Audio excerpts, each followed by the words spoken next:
Assalamualaikum warahmatullahi wabarakatuh. Saya Eli Zahara dengan NPM 2021010147. Dalam video kali ini saya akan menjelaskan tentang prinsip-prinsip maqasid syariah. Baiklah, langsung saja ke penjelasan materi, yaitu maqasid asy-syariah.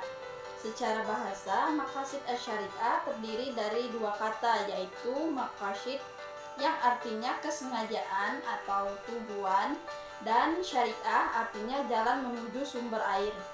Ini pula dikatakan sebagai jalan ke arah sumber pokok kehidupan.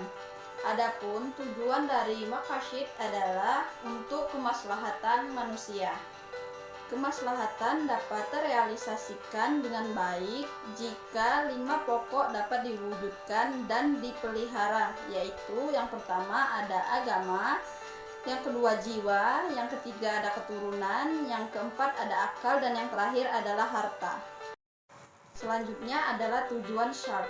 Dalam mensyariatkan ketentuan-ketentuan hukum kepada orang-orang mukallaf adalah dalam upaya mewujudkan kebaikan-kebaikan bagi kehidupan mereka, baik melalui ketentuan-ketentuan yang daruri, haji, dan tahsini. Satibi berpandangan bahwa tujuan utama dari syariah adalah untuk menjaga dan memperjuangkan 3 kategori hukum.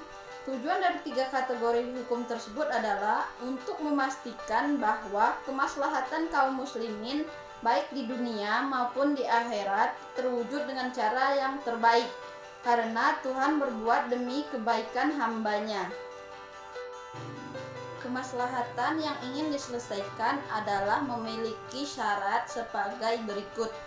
Yang pertama adalah masalah itu harus real atau berdasarkan prediksi yang kuat dan bukan khayalan.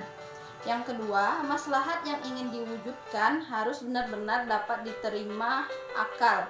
Yang ketiga harus sesuai dengan tujuan syariat secara umum dan tidak bertentangan dengan prinsip umum syariat. Yang keempat, mendukung realisasi masyarakat daruriyat atau menghilangkan kesulitan yang berat dalam beragama. Adapun manfaat mempelajari maqasid asy-syariah ialah yang pertama ada mengungkapkan tujuan, alasan, dan hikmah tasyri' baik yang umum maupun yang khusus. Yang kedua, menegaskan karakteristik Islam yang sesuai dengan tiap zaman.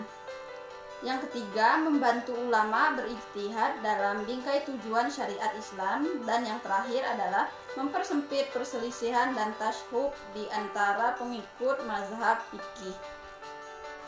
Selanjutnya adalah tentang pelengkap maqasid asy-syariah.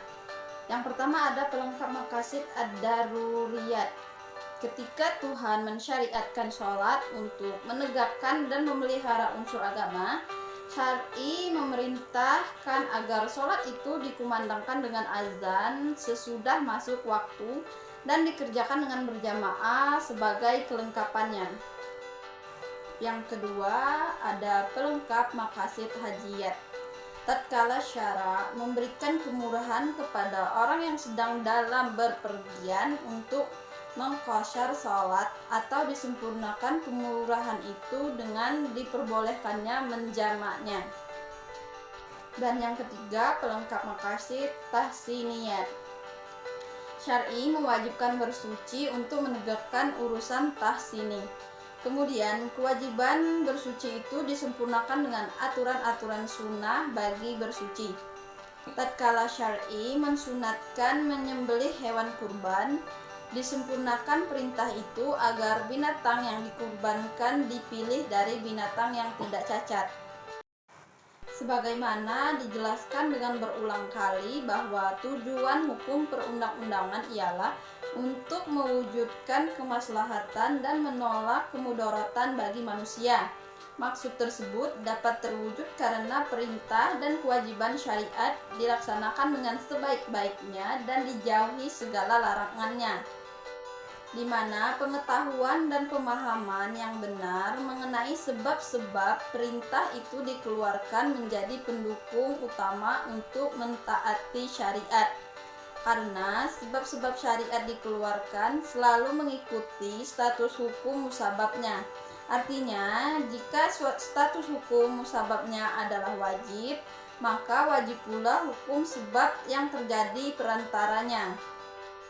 Tak ada bedanya dengan perintah-perintah syariat. Larangan-larangannya dan mempunyai perantara-perantara yang mengantar pada perbuatan itu terlarang.